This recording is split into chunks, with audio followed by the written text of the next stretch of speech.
Fathers who have never prayed for their children, who have never instructed their children, who don't have any wise counsel for their children. Their children are in the best schools, their children go to the best of vacations, their children also, like, they speak to their children, they encourage their children, but somehow they've not taken time to pray over their children. They do not understand that their words are powerful. They can speak the ordinary words, they can stand, they can follow their children to everywhere, but somehow they have not taken time to give a spiritual investment over their children. A father is the first pastor of every child. Let me tell you that there is statistics that says that if a child goes to church alone, that the likelihood of that child, if the child is the first person to get converted in the church, that the likelihood of that entire family becoming Christians or going to church is very low.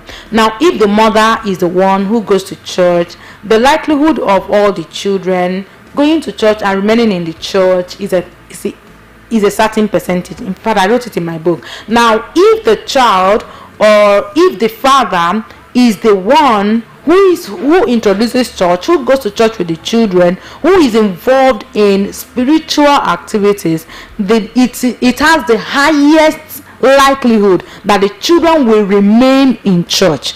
The children will follow to church, and the children will not stop going later in life. Now, this shows that in every family, the father's role spiritually cannot be underrated. I'm saying this to say that spiritual absence is also a problem. How many times are you praying over your children? How many times are you speaking over your children? When the devil wants to enter, can he see you at the gate and run back? Or it is only the mother? You too have a role to play. You too have a role to play. And now, the last kind of absence that I want to talk about is the financial absence. Now, this financial absence can be a bit tricky because many things can contribute to why a father is financially absent. Lack of job, the job is not paying a lot, the mom is doing most of the payment and all that. So most times a father who is financially absent can be emotionally present, like he does all that and prays. He can be spiritually present, he can be physically present, and it can be all that he needs to be. It can be all that he needs to be, but he doesn't have money. He's not working. Maybe he doesn't even want to work. Maybe he's not fighting enough to work. That one too can throw the children under a lot of pressure. Now, let me tell you, I have asked a lot of questions, done a lot of interviews, and I know that one of the things that puts young people under pressure is inability of their parents to cater for them when they should cater for them.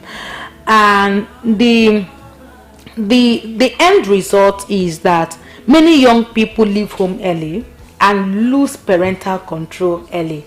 Do you know that a large percent of the young people who come online do nonsense, who do really crazy things, the trending things, those things that you see and you're like, who is raising these people? Most of them are not under parental control. And one major reason why they're not under parental control is because they are now catering for themselves, even though they should be catered for.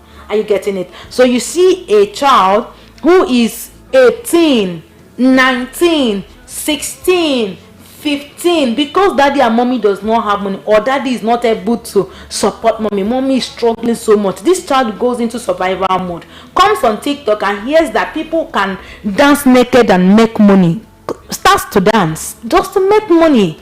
So many times why fathers lose parental control over their children is their inability to provide for their children. It is not 100% of the times. I'm telling you that one of the reasons why fathers lose control over their children is that they are not able to properly provide and cater for their homes. A father who is paying school fees, who is providing in a family, you cannot A child you're paying school fees for, catering for, cannot give you an excuse why he has to do all this. Like, you are the head of your home, you are the one that is bringing the money, so you know, and you decide what happens with your money. But when you're not bringing the money, when the child goes to the club and dance and brings money for you to eat, you the man, you are healthy, you go to every day, you go and sit in the bar, you come back, and then a child that you gave birth, that is not even up to an 18, a young girl that just started life, goes buy you bag of rice, buy you bag of beans, brings you money. You're not asking, where did you get this money from? You see, that is one of the reasons why these things are happening. A father who is able to provide have a say over his children. He is able to have more control. When you are not able to provide, you lose a certain level of control over your children. But my prayer is that God will help us. So I have said 4, and I'm gonna stop here so that I can start calling our guests. Remember, I mentioned 4 for now. I might continue next week. The first one I said is physical absence, physical presence, but no kind of impact. Like, this father is present physically, but absent in every other way. Then I said about the emotional absence, where a father is not able to connect, is not able to have emotional connection with the child. But I mean, he provides, he works and brings home a lot of money, but I mean, the child is still struggling, has a lot of secrets, cannot relate, cannot get proper attention from the father, has no memory of the father. The third one, I said the kind of absence where there is no spiritual covering for your children, where the father is not able to be present for the children spiritually. And then the fourth one, I said financial absence. All of them are really, really important. None should be missing. And sometimes everything might not be complete at the same time, but they are all very important, that a child experiences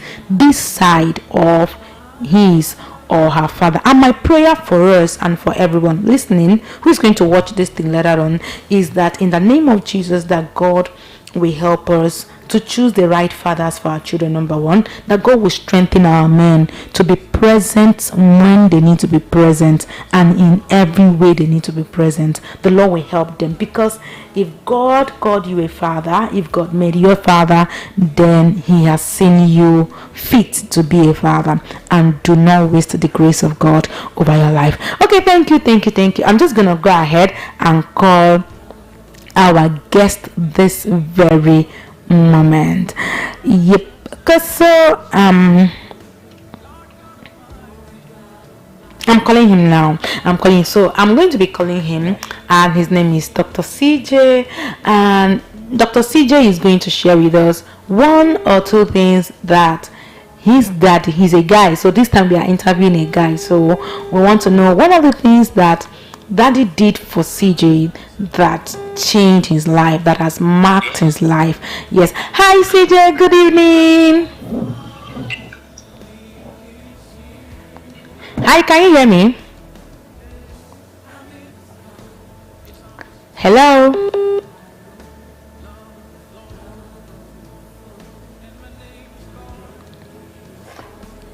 Okay, so I'm just going to call him back again to be sure that it's not my network or whatsoever.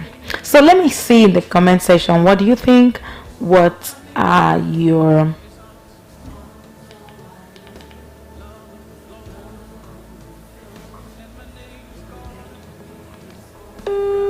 what contribution do you have?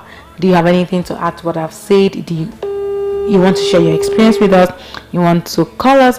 Okay, so please do well to call us, and maybe type your comment in the comment section, and let's hear from you. Okay, so we're on the call again with CJ. We are going to be able to talk to CJ right now.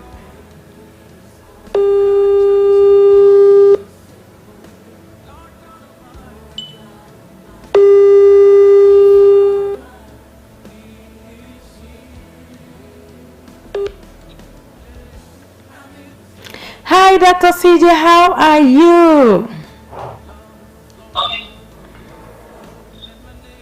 Hello.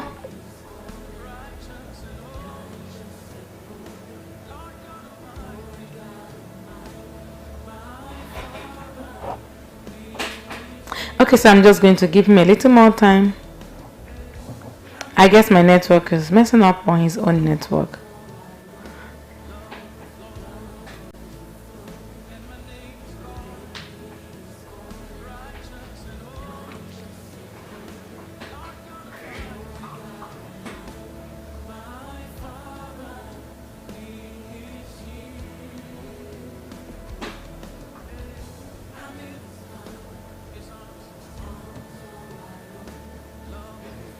Okay, so while we wait for him, I hope you are enjoying this conversation. This is still Father Which is with Favor, where you can't hear me. Wow.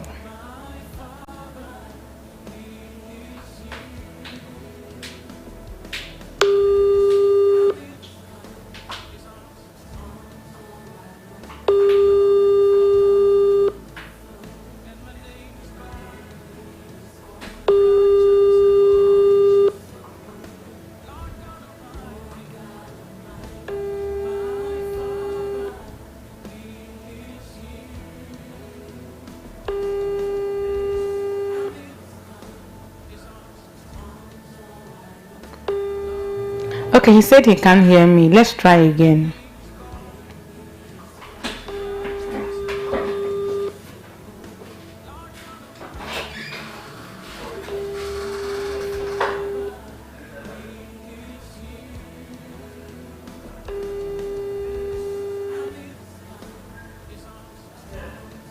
Oh wow, we have a comment on Facebook. So on Facebook, someone shared. I do like to share. My father told me, as soon as you realize you are encountering a fool, don't join them. Wow. Say, my father told me, as soon as you realize you are encountering a fool, don't join them. I mean, this is amazing. Amazing. Say, my father said, as soon as you realize you're encountering a fool, please don't join them. Please don't join them. Don't be a part of fools. Make sure you are not part of fools. Don't be a part of fools. That's what he's saying. Hi, CJ.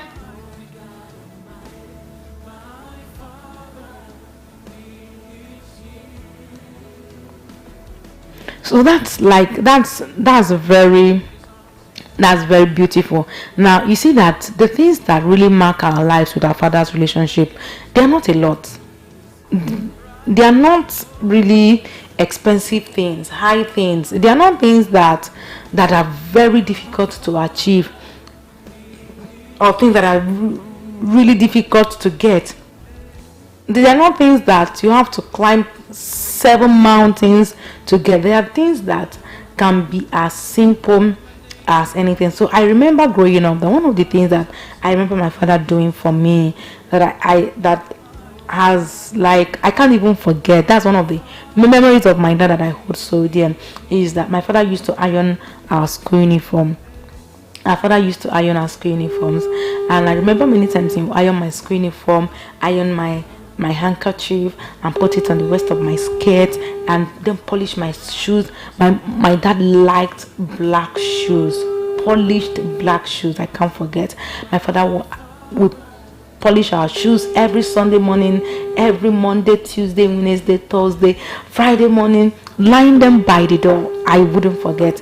Line them by the door, just by the corner of the door. So when everybody's going out, you put on your own and you climb the machine. And then many times my father dropped us with his machine, or what you call motorcycle, in school. So he would drop us in school every morning with his motorcycle after dress. In fact, I remember one of the days where my father was boasting to my grandmother. That was shortly before he died. He was boasting to my grandmother that, wow, grandma, have you seen my daughter my first girl. She's so, I can't forget. And those things have stayed with me. Those things have stayed with me. And they are not big things, but those moments have stayed with me. Some fathers are waiting for big moments to do things that will mark their children's life. You are waiting for when you go for that big vacation. You're waiting for when you're able to buy the big car for your children. You see, you're waiting to buy the big toys for your children. How about you play with them using the ones they already have? Yes. How about you try the little things, like even having dinner with them? How about something as simple as dropping them in school once every week? How about a time where you have like a daddy-daughter dinner, outing, date? How many times do you go on a date with your daughter? Do you know what is happening with your daughter? Those things, they don't have to be big. How about you watching your daughter act, and then you're commending your daughter because your daughter is acting, she's saying something, and you're like, go girl, okay, do it like that, or like this or like that. I mean, those things really matter. So our caller last week told us how the things that marked her life that her father did were things like instructing her, that every time the father is taking her to school, the father is talking, say, don't do this, so do this, so you see this thing, if you do like this, it will not be good, and all that. And the father dropped her in school every day, and that was just beautiful. She said that she enjoyed it. But then she also said that much more than instructing me, I would have liked that we had conversations, that he allowed me to talk. Allow your children to talk. When your daughter comes back with that gist, don't shut her up. Don't say you're tired. I know sometimes we can be really tired. It can be really a lot. I mean, I work with children. I know how this can be. But sometimes, most times, it is from those gists that you know exactly what is happening around your child when you're not there. And that is why, daddy, you need to give more ear. So these things are not really things that are out of the world.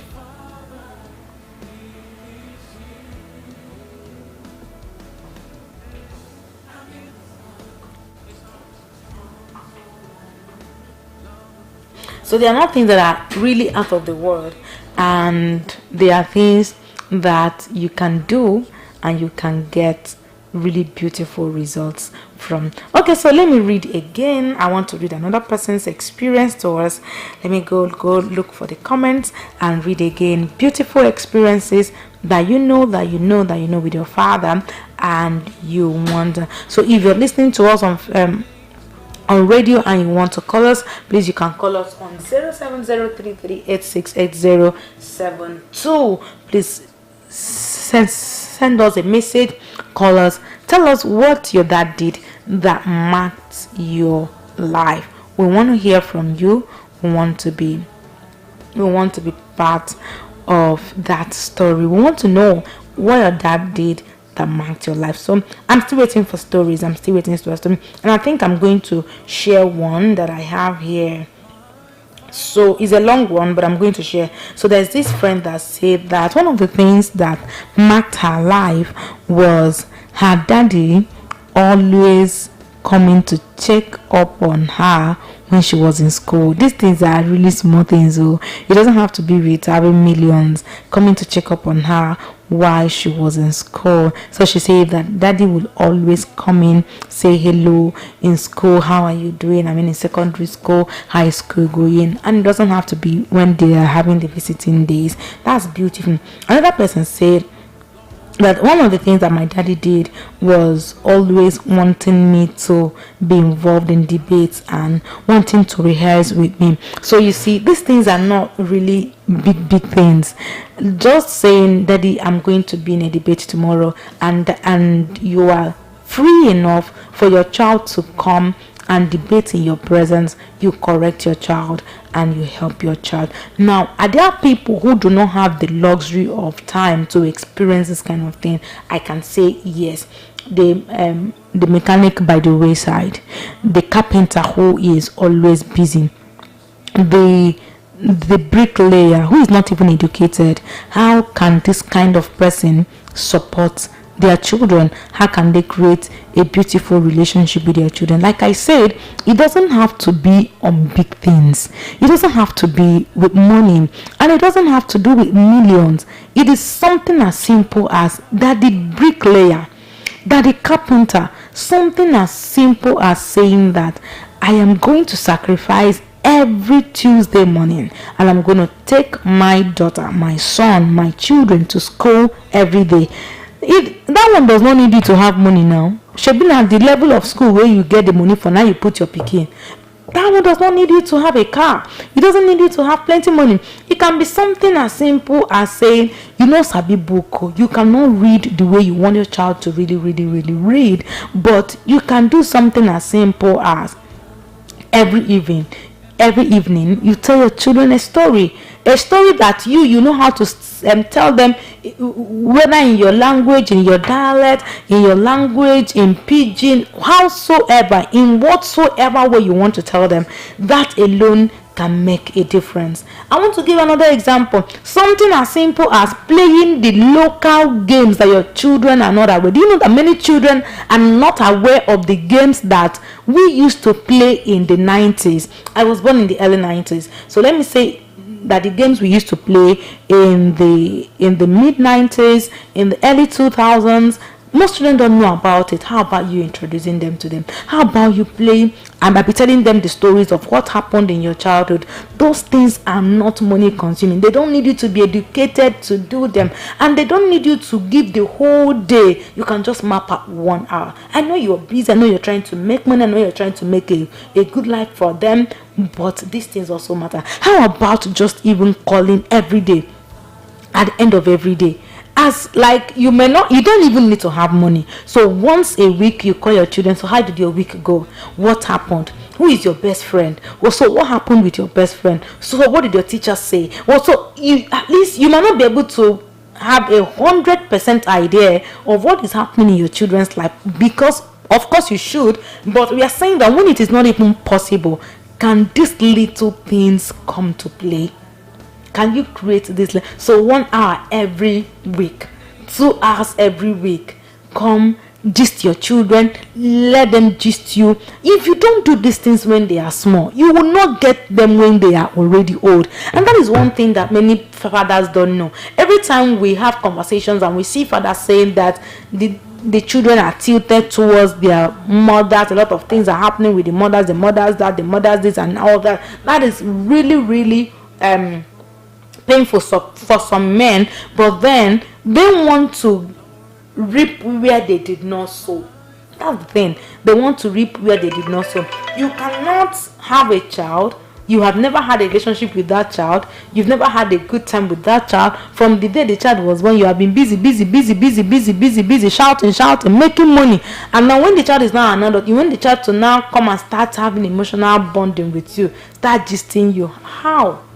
So this is when to do it. Now, if you want those children to tell you what is happening in their lives or what will be happening in their lives when they get older, start now to build it. Start now to create time for them. So this conversation, this one I just said now, is for those fathers who say, I'm not schooled, I'm a bricklayer, I don't have money. You don't need to have money. You're saying that I can't even help my children with assignments. I'm giving you one thing that you can do that will be of important help to you. And I'm going to wrap up this conversation with saying this part. This is important because many young people are not saying it, but they are experiencing it. Please don't be that father who your children can look at and they feel like whether you are there or you're not there, it doesn't make a difference. They look at you. If you die now, they no go fit come Facebook, come say my beloved father. And I'm telling you because you think it's a joke. I interview many young people in secondary school, and some of them think, I'm not sure my father is there. I'm not sure he even loves us. He's hardly available. He's rarely available. And when you listen to these children, you know where they are coming from. And this is me saying that if you don't want your children to be indifferent when you die, if you don't want them to say, I don't even think it really matters, I don't know, he can go. I mean, you better start now to build something that can make them remember you, make an impact. Once in a while, say something like our comment on Facebook that we had this evening. Once in a while, give instructions, say things, relate life issues with instructions. Let it stay with them. It's not every time you shout, even though I shout too. So it's not every time you shout, but once in a while, give instructions that when they grow up, they will not forget.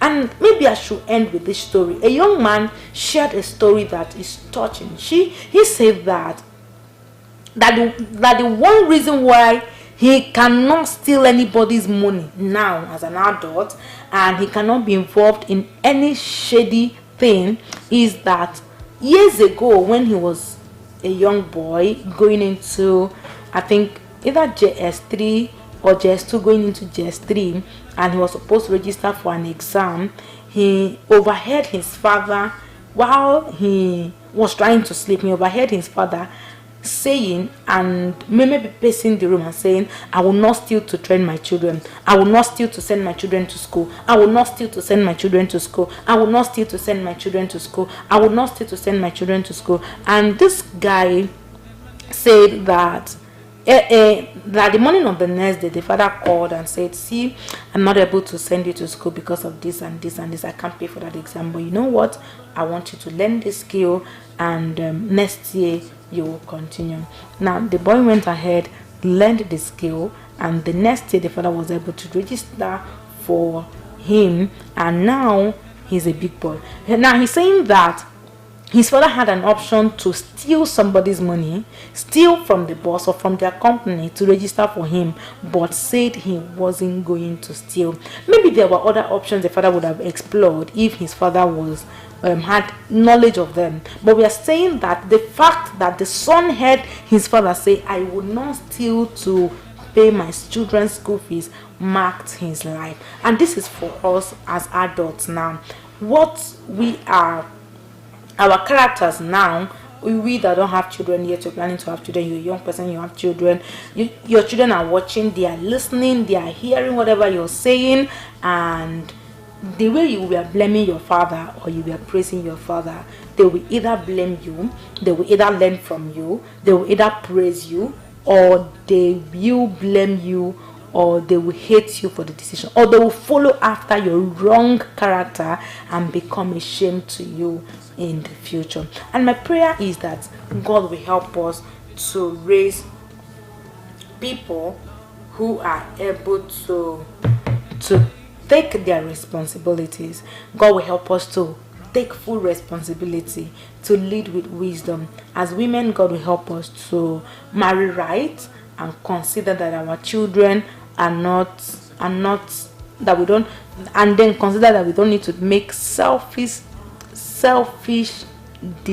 decisions against our children's future, so that God helps us to make the right decisions while we also show them the right way. And for the fathers, that God will help every father who is going through whatever they are going through. God will help them to become better fathers. God will help them. God will strengthen them in their inner man with mind, in Jesus' name, amen. Okay, so this is where we are going to end this evening, and remember that this is Fatherhood Gist with Favor, where we have conversations around father-child relationship, where we have conversations on how we can support fathers better and how we can help people identify their father wounds and work through the healing. Maybe I should call CJ once again, and if it doesn't go this time, we will call it an evening, a day.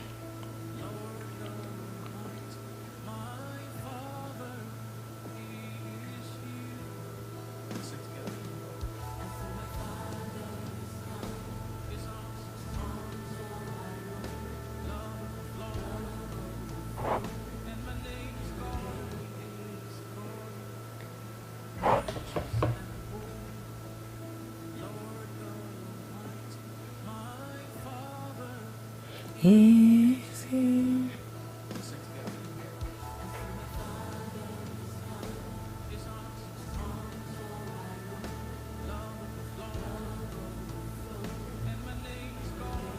Okay, thank you again for joining us this evening. We are going to have more callers next week, and hopefully all of them will be able to pick their calls. All the people we are calling today are unable to pick, even though they already gave their go ahead that they were going to join us this evening, but that's fine. So next week we're going to have all our callers, hopefully like we did last week and last 2 weeks, and maybe have a physical guest this time. Thank you for joining, and please do have yourself a beautiful evening. Remember that this is Fatherhood Just with Favor, and we have conversations around father-child relationship. So yes, please, you can send us a message, you can call, you can send me a direct message on Facebook or any of my social media platforms. You can tell us anything you want us to know about your father-child relationship. If you're willing to come share with us in the studio, why not? We will be happy to have you. Hopefully we're going to have a physical guest next week by God's grace, and I look forward to having that conversation